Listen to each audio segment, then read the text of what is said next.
Père, nous voulons continuer de nous mettre à ton écoute. Maintenant, nous voulons écouter ta parole.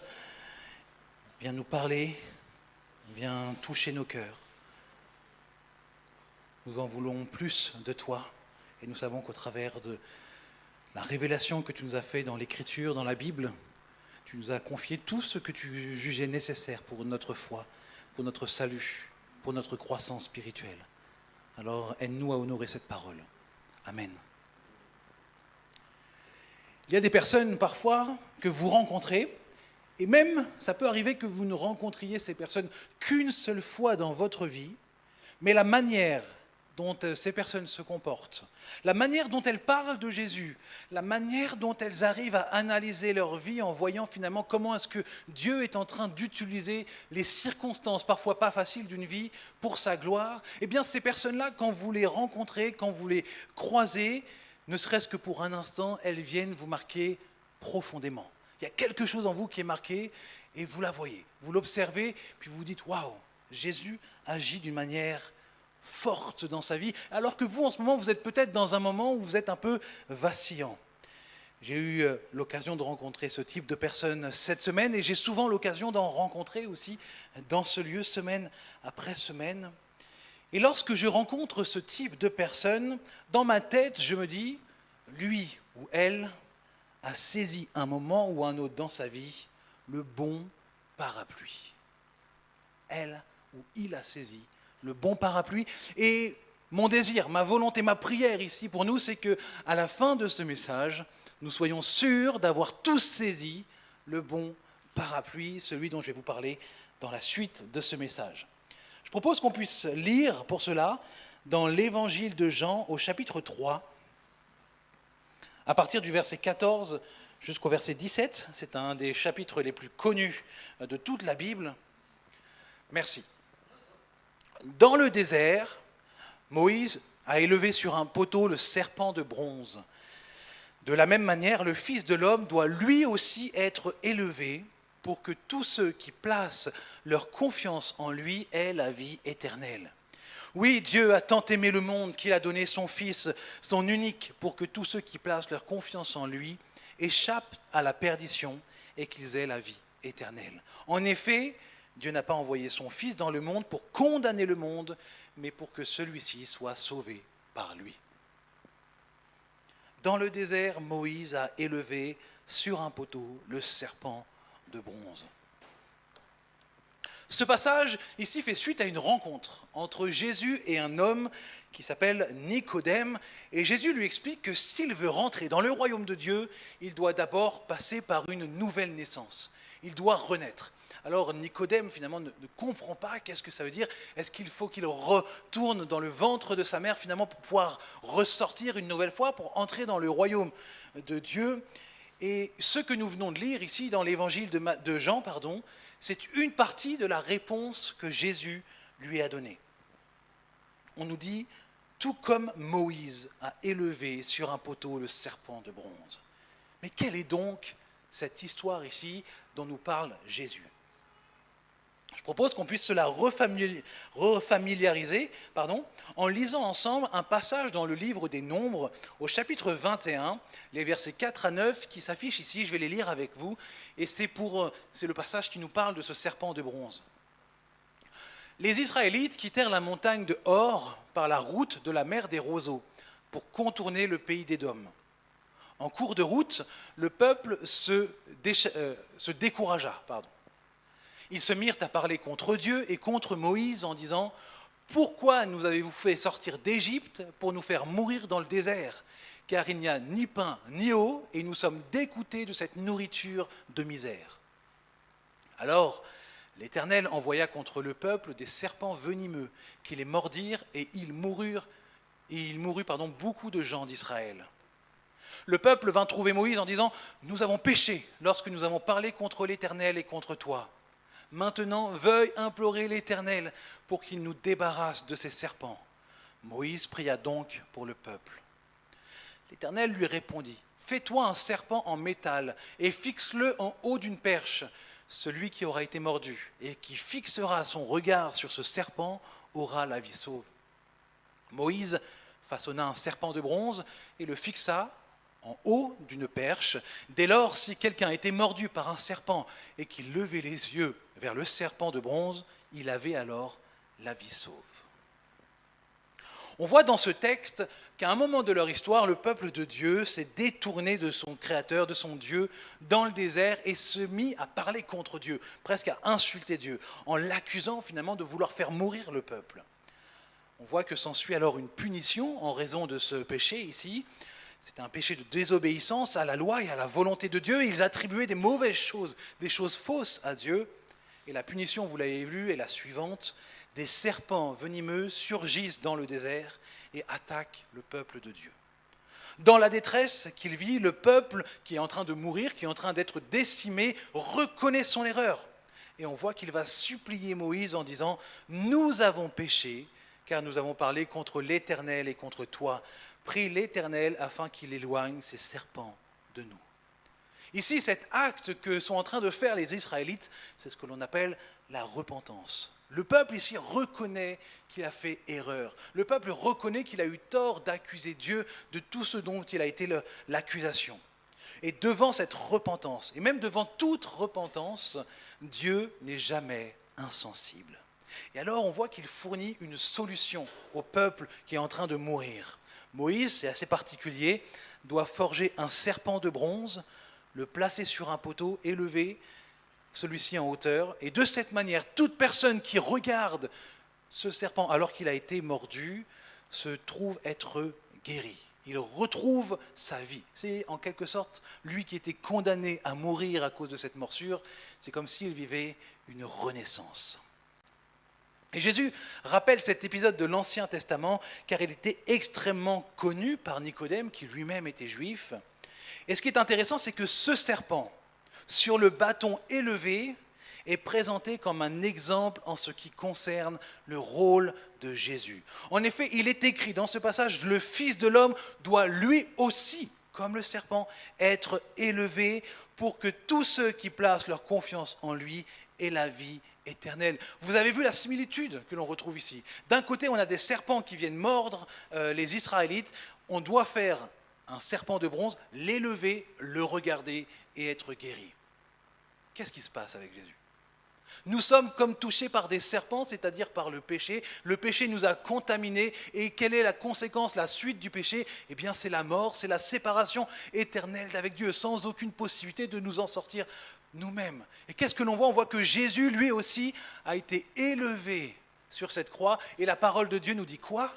Que sur cette croix, Christ est devenu péché. De la même manière que ce morceau de bronze est devenu le serpent qui a causé le tourment de tout le peuple, Christ, sur cette croix, est devenu le péché qui avait causé tout le tourment pour son peuple. Et la Bible nous dit que celui qui fixe les yeux sur Christ, c'est-à-dire celui qui place sa foi en lui, il reçoit la vie. La grande différence, eh bien, c'est que ceux qui avaient fixé leurs yeux dans le serpent de bronze ont reçu une vie physique. Ils ont reçu une guérison physique.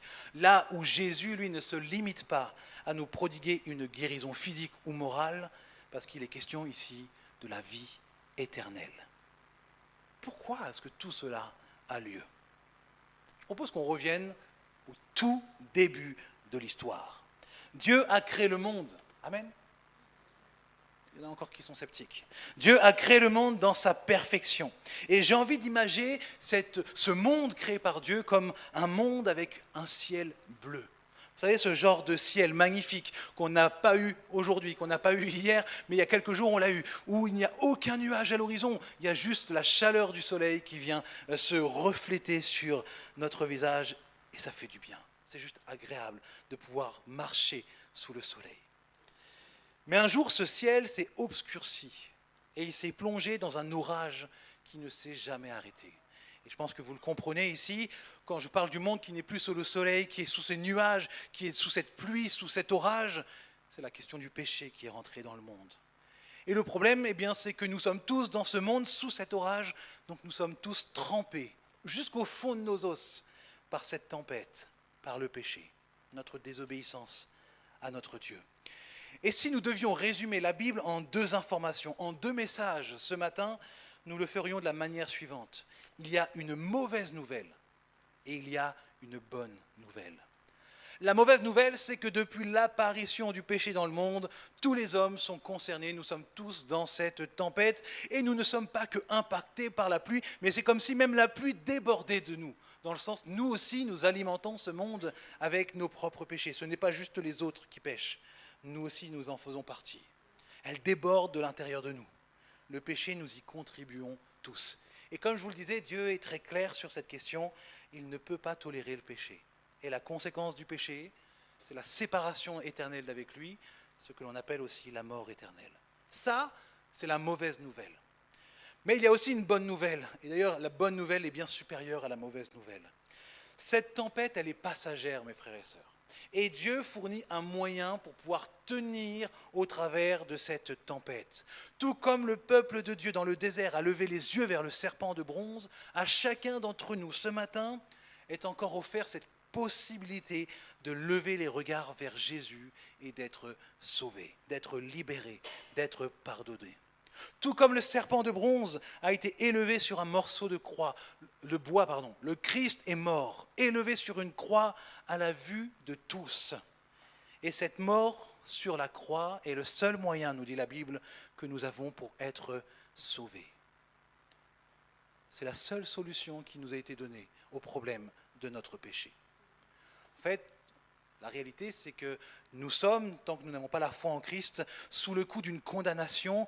Dieu le Père, en tant que juste juge, déclare du haut de son trône, « Vous êtes coupable, vous avez transgressé ma loi, vous ne m'avez pas aimé. » Peut-être que certains diront parmi nous, mais quand avons-nous péché? Je connais les 10 commandements. Ne pas commettre d'adultère, ne pas tromper son époux, ne pas tromper sa femme, je n'ai jamais fait ça. Pourtant, Jésus dira que celui qui regarde avec envie et désir une autre personne est déjà un adultère dans son cœur. Et on peut faire le lien avec ce que l'on a vu pour les 31 jours de pureté. Celui qui finalement consomme de la pornographie aussi se trouve dans une situation où il est adultère dans son cœur, qu'il soit marié ou non. De la même manière, celui qui se met en colère sans raison ou insulte son prochain, Jésus nous dit qu'il est déjà un meurtrier dans son cœur. Et j'ai envie de dire, il nous suffit d'observer les enfants, nos enfants. Nous devons leur apprendre à faire le bien, alors qu'ils pratiquent aisément, sans avoir besoin d'aide pour cela, des choses que l'on peut considérer comme mal, sans même qu'on ait pris le temps de les enseigner sur le sujet. Mais voilà, mes frères et sœurs, la situation est là. Face à ce péché, à cette tempête, cette pluie abondante, Jésus se présente à nous. Et du haut de la croix, il nous tend ce parapluie pour pouvoir tenir dans cette tempête. Parce qu'en levant nos yeux vers la croix, donc vers Christ, en plaçant notre confiance en lui, ce n'est pas que notre regard seulement qui se pose sur lui, mais aussi l'ensemble de nos péchés, l'ensemble de notre condamnation. Ainsi, sur la croix, le Fils de Dieu meurt une fois pour toutes, non pas parce qu'il est pécheur, mais parce qu'il a pris sur lui nos péchés à notre place. Il prend ma place, il prend ta place, notre place sur cette croix, afin que ce qui retombe sur lui, le châtiment, la souffrance qu'il vit, la séparation d'avec Dieu, qu'il vit lui, nous permette, nous, d'avoir la paix avec notre Créateur. Et je crois que parmi nous ici, beaucoup ont déjà saisi ce parapluie dans leur vie, ce parapluie de la grâce, ce parapluie du pardon, ce parapluie de la foi, ce parapluie de la libération, ce parapluie de l'amour de Dieu, ce parapluie de la compassion, de la puissance de Dieu. Je crois que parmi nous, il y en a qui l'ont déjà saisi. Qui l'a déjà saisi? Il y en a d'autres qui vont le saisir ce matin alors. Un parapluie tendu encore à tous ceux qui veulent bien le recevoir. Et pourquoi est-ce que j'aime utiliser cette image du parapluie? Alors là, je vais mettre en difficulté tous ceux qui sont superstitieux. Hop. Le parapluie de la grâce. On est toujours dans un monde en tempête. Le péché est toujours là autour de nous. La condamnation de Dieu est toujours là. Elle pèse toujours sur ce monde. La différence, c'est que nous marchons dans ce monde avec ce parapluie de la grâce au-dessus de nous. C'est-à-dire que, oui, il y a toujours le péché qui est là dans ce monde, mais la condamnation, qui est cette pluie qui tombe sur ce monde, ne nous tombe plus dessus. Et on peut marcher. Et ce qui est intéressant, c'est que, vous savez, quand on est sous la boue, quand on est dans un chemin terreux et qu'il pleut, et qu'on n'a pas de parapluie, on a tendance à avoir les chaussures sales, on a tendance à avoir le pantalon sale.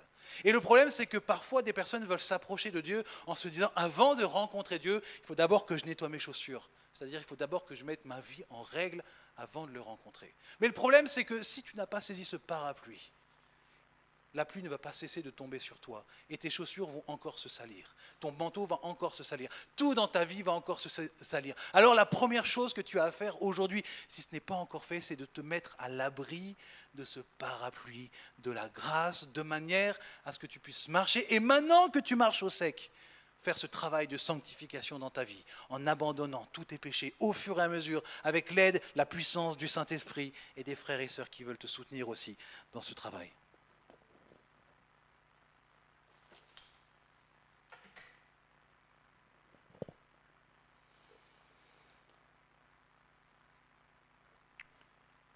Saisis ce parapluie. Là, je vous ai donné la raison, la manière finalement que Jésus utilise pour nous sauver par son sacrifice. Il meurt à notre place et il supporte le prix de nos péchés. Et la question, c'est pourquoi est-ce qu'il fait ça malgré tout? Pourquoi nous lance-t-il une invitation à récupérer ce parapluie de la grâce? Ça aurait été tellement plus simple et probablement plus juste et moins douloureux physiquement et spirituellement pour lui de nous laisser dans la tempête et de nous dire, mais vous aimez vivre dans la tempête, restez-y dedans. Assumez la conséquence de vos actes. Vous avez choisi de suivre et de vivre sans Dieu, continuez. Mais non, malgré tout, il a accepté de mourir et de souffrir. On peut lire ensemble les 2 versets 16 et 17 de Jean chapitre 3, s'il vous plaît. Oui, Dieu a tant aimé le monde qu'il a donné son Fils, son unique, pour que tous ceux qui placent leur confiance en lui échappent à la perdition et qu'ils aient la vie éternelle. On reste là un instant, s'il vous plaît. Dieu a tant aimé le monde, qu'il a donné. Verset 17, s'il vous plaît. Merci. En effet, Dieu a envoyé son Fils dans le monde, non pas pour condamner le monde, mais pour qu'il soit sauvé par lui. La raison pour laquelle ce parapluie de la grâce, c'est une image, existe, c'est parce que c'est un cadeau. C'est un cadeau que Dieu nous fait. Il n'y a aucune raison légitime pour nous dire que nous soyons sauvés, que Jésus-Christ meurt pour nous, si ce n'est le fait qu'il nous aime et qu'il veut nous offrir ce cadeau. C'est par amour pour nous que le Père a envoyé son Fils unique afin qu'il meure pour nous. C'est par amour pour nous que le Fils accepte de venir et de mourir pour nous. C'est par amour pour nous que le Saint-Esprit accepte maintenant de résider dans notre vie de manière à ce que nous soyons de plus en plus semblables à notre Sauveur. C'est par amour pour nous. Il y a quelques années, je parlais avec un ami qui nous disait que souvent, il allait dans des brocantes ou parfois même dans des casses pour retrouver des choses que tout le monde considère comme inutiles, inutilisables, cassées, moches, tout ce que vous voulez utiliser comme adjectif qui peut décrédibiliser ici quelque chose. Et ce qui m'impressionne avec ce type de personnes, c'est qu'en trouvant des objets que personne ne veut, que tout le monde considère comme inutiles, sans valeur, sales ou cassés, eux, avec de la créativité, de l'ingéniosité, ils arrivent à en faire quelque chose qui peut être beau, qui peut être utile et parfois qui peut être de l'art. J'ai envie de dire que c'est ce que Dieu fait avec chacun d'entre nous. Il ne s'arrête pas à la valeur visible de nos vies. Aussi sales ou aussi propres semblent être nos vies à cause de nos actes, même quand le monde entier a posé sur nous ou sur toi un jugement sévère en disant « mais toi tu es irrécupérable ». Toi, tu es cassé, toi, tu es bon à jeter, ou toi, au vu de ce que tu as fait, personne ne voudra du bien pour toi. Tout ce qui t'arrive, c'est bien fait pour toi. Lui, Dieu, te regarde avec tendresse et il te dit, tu as réellement de la valeur à mes yeux. Et il vient et il te sort, il me sort, il nous sort de cette brocante sous la pluie et il te dit, je t'aime. Que quelqu'un entende ce matin que Dieu lui dit « je t'aime ». Mais il ne te dit pas seulement « je t'aime ». Il te dit aussi « je t'aime, mais ton péché m'est insupportable. Alors pour ton pardon, pour ta purification, mon Fils s'est offert pour toi afin que tu aies la vie. Ne laisse pas ce cadeau en suspens, ne laisse pas ce parapluie être saisi par quelqu'un d'autre. Aujourd'hui, saisis-le pour toi. Dieu le Père nous dit à tous aujourd'hui, si tu crois en mon Fils Jésus, tu obtiens la vie éternelle. Pas simplement une vie physique, mais éternelle, à laquelle s'attachent d'innombrables promesses, comme celle de t'accompagner et de toujours être avec toi, même les jours où la tempête dans ta vie semble tellement forte que tu as du mal à garder ce parapluie dans tes mains. Mais si à un moment tu es prêt à lâcher ce parapluie, c'est que Christ est en train de le porter pour toi. Dieu nous dit aujourd'hui, tourne-toi vers mon Fils sur la croix, reconnais que tu es pécheur, et alors tu ne seras plus jamais seul. Tout à l'heure je disais, parfois on rencontre des personnes qui impactent notre vie parce qu'on se dit, mais waouh, elles ont saisi ce parapluie de la grâce et elles sont vraiment en train de vivre en dessous. Ce n'est pas réservé à certains en fait d'entre nous. On peut tous être ce genre de personne pour d'autres. Une personne qui, moi, m'a profondément touché, pour quelqu'un d'autre, ça ne lui fera pas quelque chose de particulier. Mais vous, par contre, dans ce que vous êtes et dans la manière dont vous vivez sous la grâce de Dieu en marchant avec Jésus-Christ, vous pouvez réellement être ce genre de personne pour une ou l'autre des personnes de cette assemblée ou en dehors, en manifestant la grâce de Dieu. Et la personne pourra se dire, waouh, Dieu agit avec puissance encore aujourd'hui dans la vie de cette personne. Amen. Je vous invite à la prière et si l'équipe de louange veut bien se rapprocher pour un dernier chant. Père, dans cet instant, nous voulons nous placer devant toi et nous émerveiller par cette réalité de la grâce, du pardon, du salut que tu nous offres. Aujourd'hui, nous sommes là sur des bases, mais je crois que quelqu'un a besoin d'entendre cela, Seigneur. Et nous voulons, Seigneur, te remettre les cœurs de ceux qui, dans cet instant, veulent tendre la main pour saisir ce parapluie de la grâce en confiant leur vie entre les mains de Christ. Merci pour ce que tu vas faire, merci pour ce que tu es, merci pour ce que tu accompliras dans la vie de ton Église. Nous t'aimons. Tu nous dis « je t'aime » et ensemble, nous voulons te dire « nous t'aimons ». Aide-nous à marcher à ta suite dans ce monde, sous ce parapluie, avec l'assurance qu'un jour, la tempête passera. Un jour, la souffrance liée à cette tempête passera. Un jour, ce que nous considérons comme quelque chose, un jour, ce que nous considérons comme aujourd'hui un sujet de joie sera finalement assez pâle comparé à la joie que nous aurons dans l'éternité. Que tu sois glorifié parmi nous, Seigneur. Amen. Amen. Je vous invite à quelques annonces avant de continuer avec un chant pour terminer. Dimanche 14 mai, donc dimanche prochain, nous avons un culte qui est organisé par les jeunes adultes, le groupe de jeunes. Donc, alors, ça ne doit pas vous motiver plus à venir, parce que normalement vous êtes déjà là, mais voilà, c'est simplement pour dire merci de prier pour le groupe de jeunes, de manière à ce qu'ils puissent aussi, dans ce qu'ils vont apporter, glorifier le Seigneur Jésus. À la suite de ce culte, directement après, on a l'Assemblée Générale de Cap. Donc, c'est-à-dire que pendant 20 ou 30, une trentaine de minutes à peu près, on fera cette Assemblée Générale.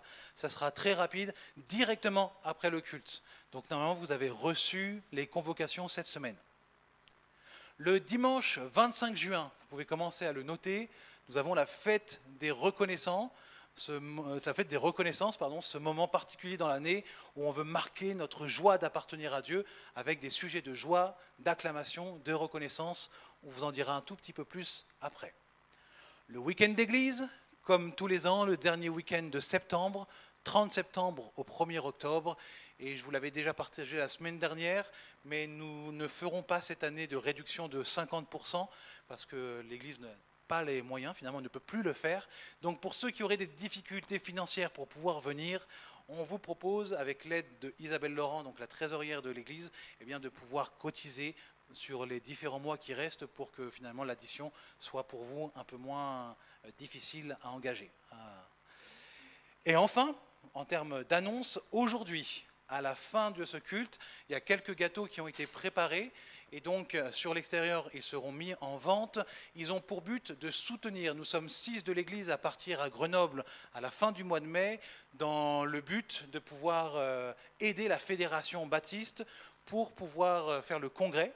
Et du coup, la Fédération Baptiste prend en charge l'aller et le retour, mais par contre, tout ce qui concerne le logement et tout cela, c'est aux frais de l'Église. Et donc, pour limiter les frais, il y a une vente de gâteaux. Il n'y a pas de prix indiqué. C'est en fait, la vente de gâteaux est plus symbolique qu'autre chose. C'est avec libre participation aux frais pour les quelques gâteaux qui seront là. Et la semaine prochaine aussi, normalement, il y aura quelques gâteaux en vente.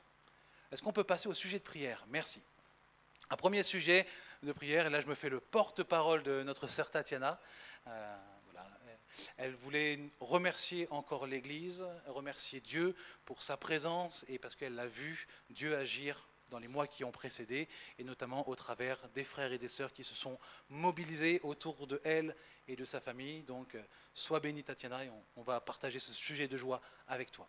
J'avais à cœur que l'on puisse prier ce matin pour les plus timides, sans donner de nom, s'il vous plaît, pour les plus timides parmi nous, de manière à ce qu'ils puissent trouver leur place. Il y en a peut-être parmi vous qui ont envie de faire des choses dans l'Église, qui ont envie de s'engager, mais qui n'osent pas.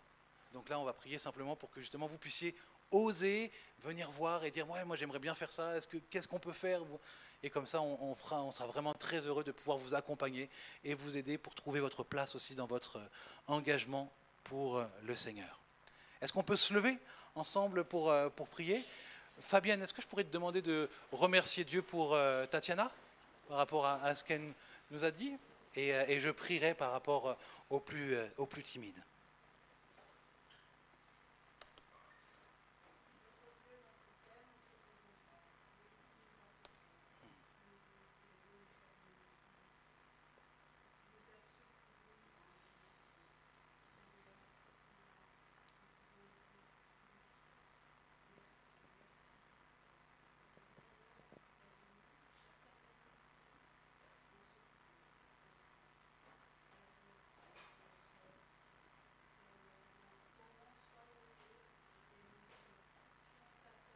Ouais,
Père, nous voulons aussi te prier pour notre frère Samuel Dembélé, dont nous avons prié la semaine dernière et qui est parmi nous aujourd'hui.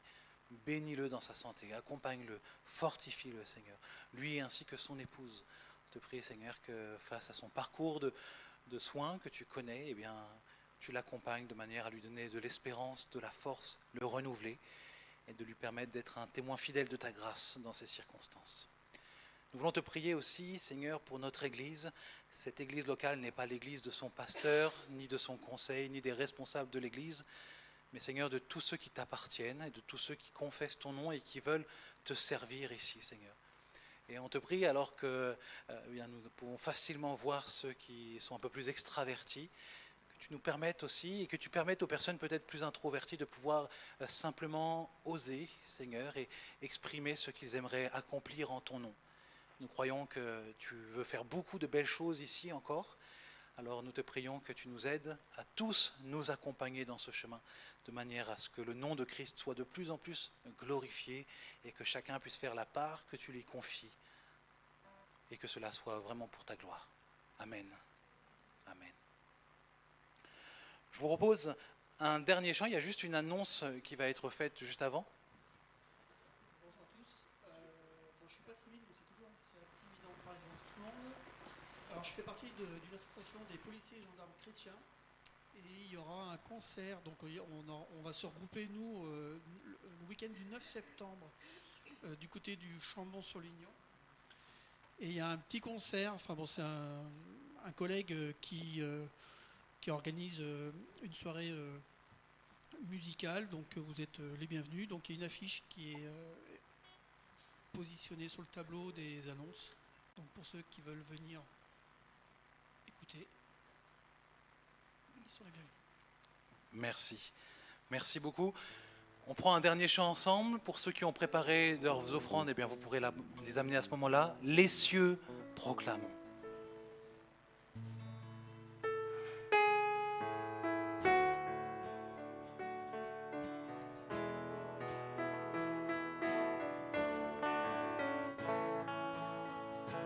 Les cieux proclament la gloire du ressuscité. Rien n'est égal à la beauté du Seigneur. À jamais il sera. À jamais il sera. Jamais il sera. L'agneau sur le trône. L'agneau sur le trône. Je fléchis le genou. Je fléchis le genou Pour m'adorer lui lui seul. seul. Je veux chanter la gloire du ressuscité, l'agneau immolé nous a rachetés pour Dieu. À jamais tu seras l'agneau sur le trône. Je fléchis le genou pour t'adorer toi seul. Oui, à jamais tu seras, à jamais tu seras, à jamais tu seras L'agneau sur le trône. l'agneau sur le trône. Je fléchis le genou. Je fléchis le genou pour t'adorer toi seul.